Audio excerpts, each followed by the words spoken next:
People online are literally hitting their own faces to try to become more attractive. It sounds insane, but it's a real trend called bonesmashing, and it's part of a bigger movement known as lookmaxing. In this video, we're going to break down what lookmaxing actually is, why it's become so popular, and why bonesmashing is one of the worst things to come out of it. Let's start with lookmaxing. At its core, lookmaxing is just self-improvement focused on your appearance. The goal is simple: maximize how good you look. That can mean improving your skin, your body, your style, your haircut, or even your posture.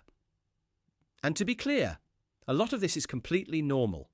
Taking care of yourself, going to the gym, dressing well, and building confidence are all positive things. This is what people often call soft lookmaxing. It's safe, it's effective, and it actually works. Then you have what's called hard lookmaxing. This includes more advanced methods like orthodontics, skincare treatments, or even cosmetic procedures. These are still legitimate, but they involve professionals and come with more risk and cost. Even so, they're based on real science and done in controlled environments. So far, nothing too crazy. But then we get to the extreme side of the internet, where things start to go very wrong. Bonesmashing is exactly what it sounds like. People intentionally hit their jaw, cheekbones, or other parts of their face, hoping that over time it will reshape their bone structure and give them a sharper, more defined look. The idea is based on a concept called bone remodeling, which suggests that bones can adapt to stress over time. And while that concept is real in certain contexts, like weightlifting, it does not work the way people think it does when it comes to your face. Your facial bones are not something you can safely reshape by hitting them.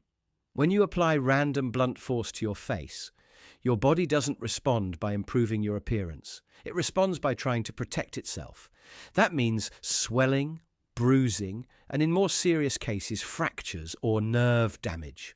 Instead of getting a better jawline, you're far more likely to end up with asymmetry, long-term pain, or permanent damage.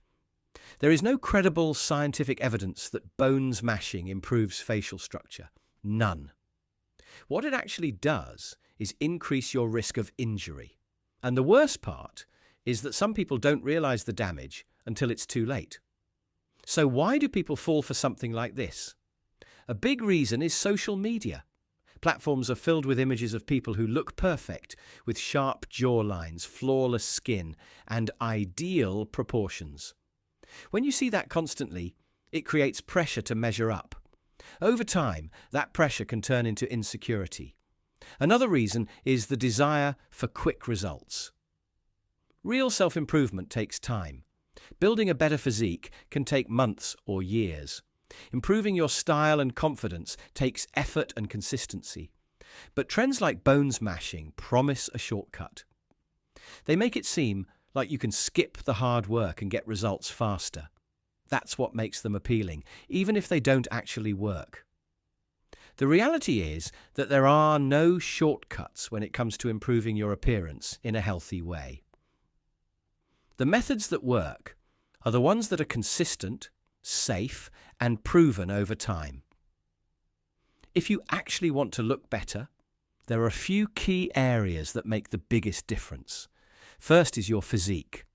Building muscle and reducing excess body fat can significantly change how your face and body look.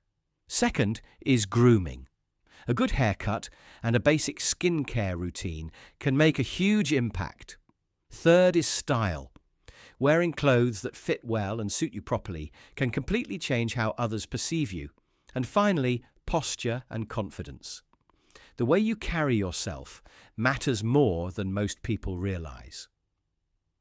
These are not quick fixes, but they are effective. And more importantly, they don't involve harming yourself. At the end of the day, lookmaxing can be a positive thing if it's done the right way. It can motivate people to take better care of themselves and build confidence. But when it crosses into harmful or extreme behavior, like bonesmashing, it stops being self-improvement and starts becoming self-destruction. If a trend tells you that hurting yourself will make you more attractive, that's a sign to stay away from it. Real improvement doesn't come from damage. It comes from discipline, consistency, and taking care of yourself the right way. So before you follow any trend you see online, take a step back and ask yourself one question. Is this actually going to help me, or is it just a risky shortcut? Because in the long run, the safe and proven path is always the one that works.